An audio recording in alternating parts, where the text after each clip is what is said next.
problems that I encountered still exist, not just this thing about being promoted, okay, but other problems exist. We still have sex role stereotyping. And I know this organization has been very, very, very active over the years in working at a school, in the STEM program. What was the name of the program y'all mentioned? Expanding your horizons. Expanding your horizons, which is a very valuable thing to do, and it was really great that y'all did that. And AAUW, I know for years I have relied on y'all's information about equal pay, because y'all do great, great, great studies on equal pay.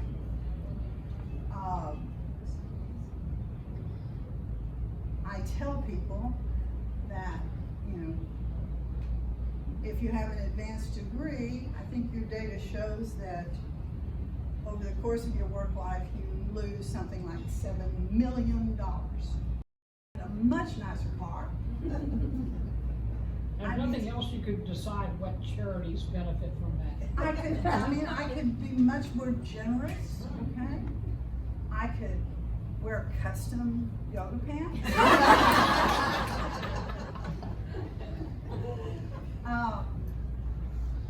But I'd have a much more secure future. And even for women who are high school graduates, their pay disparity over the course of their work life is almost $1 million.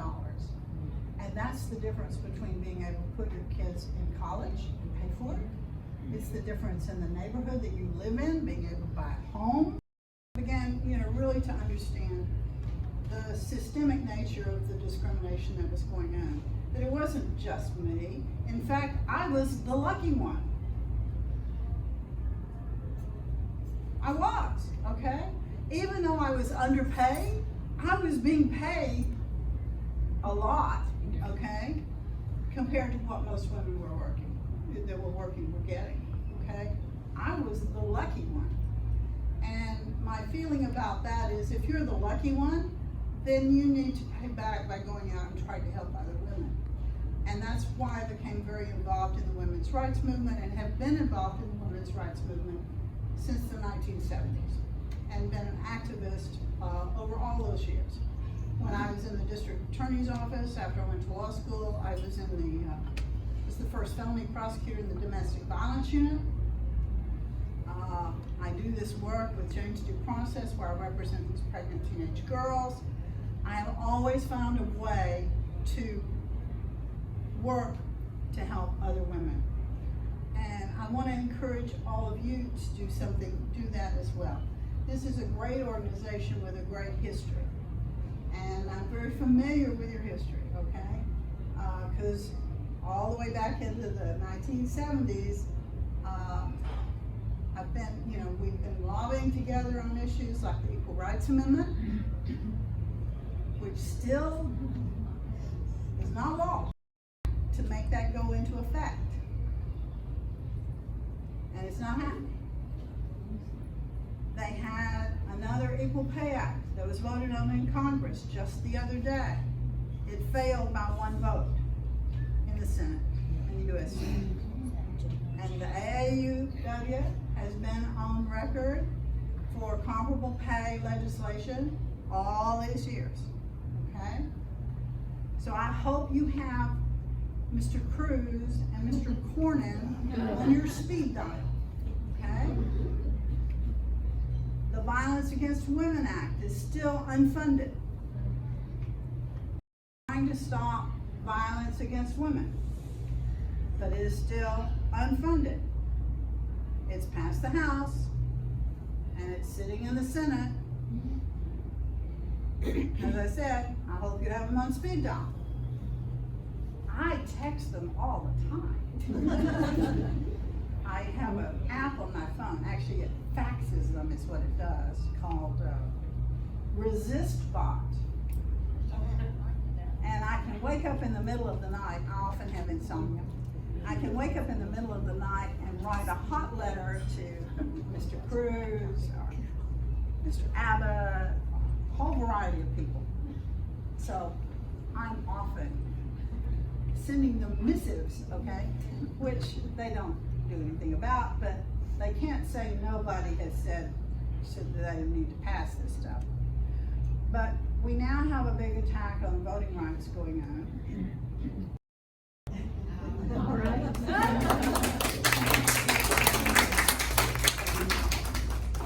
I'm a volunteer deputy voter registrar in Harris County.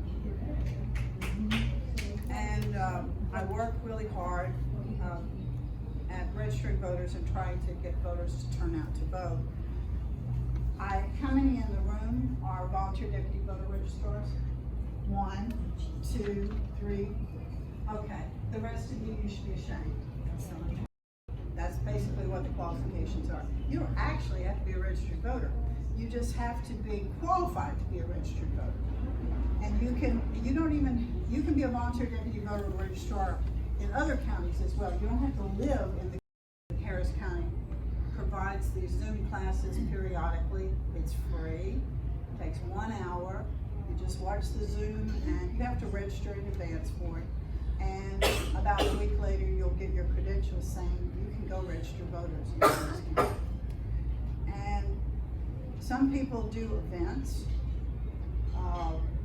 where they'll go to a grocery store and set up a table, and or they'll go to a parade and register, or they'll go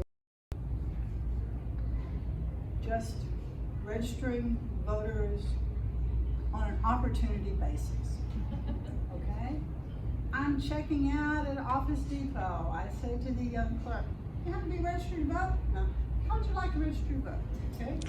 I've registered people at HEB checking me out. I've registered people at Office Depot. I've stopped the car when I saw people loading boxes into a moving van and said, if you're moving, you need to register your new address and register them by the side of the road. I've registered bartenders,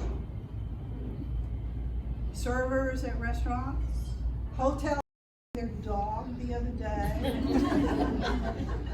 outside my complex, and I recognized her and I said, "By the way, do you need to update your voter registration?"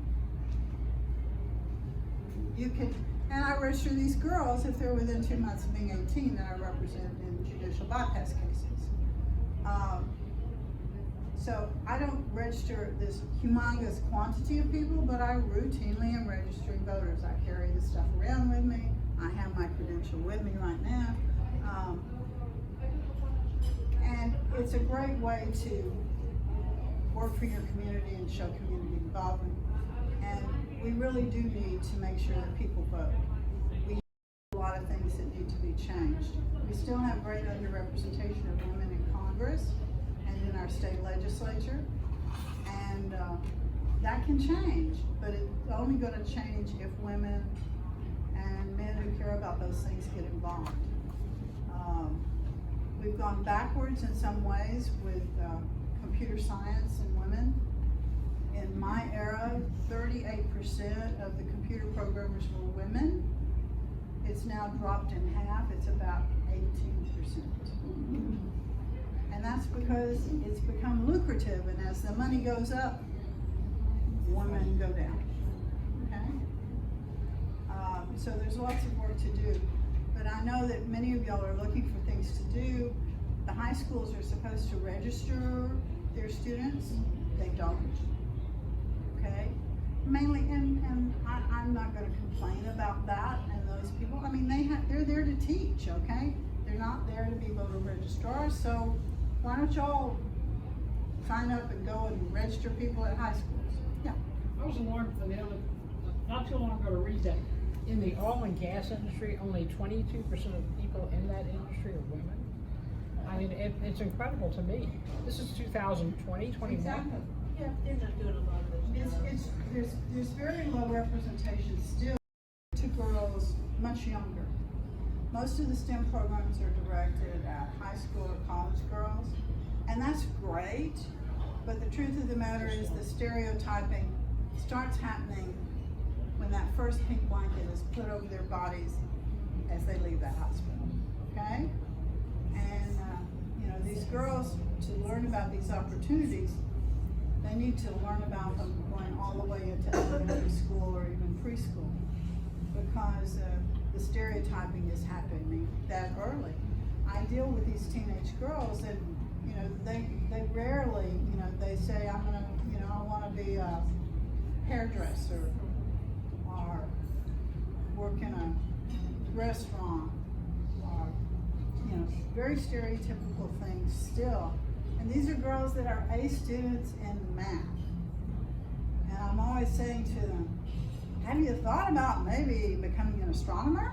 Or, I mean, you know, something that pays well? How about doing something where you earn a living and might be able to buy a home sometime in your future, or be able to pay for your kids to have college? And they've never even thought about it. They've never met anybody who did those jobs. And, you know, so in some ways, their heads are still back in 1960. They're not, okay? But you need to understand that everyone you register, if that person becomes an actual voter, that person is a voter for every election for the rest of their life. And if that person is a woman, that person is probably going to get their children and their spouse, their husband, and other people to vote. Because that's what women do. That's why in Africa, when they're doing these economic development programs or literacy programs, they target women. Because if they teach a woman to read, she will teach her children to read. She will teach her husband to read. She may teach her mother and father to read.